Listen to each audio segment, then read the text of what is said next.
As the holy month of Ramadan draws to a close, I want to send our best wishes to all members of the Islamic community in Ireland.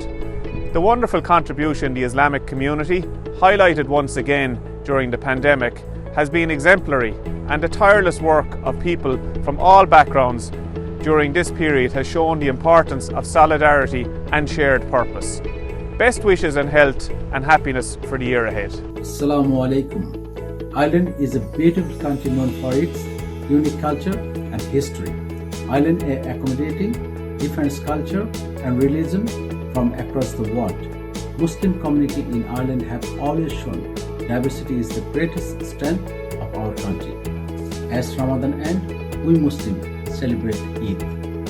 On behalf of me, my family, and our party Fianna, I would like to wish everyone in Ireland and around the world Happy Eid Mubarak. As the Islamic community in Ireland get ready to celebrate Eid al-Fitr, we send our congratulations and best wishes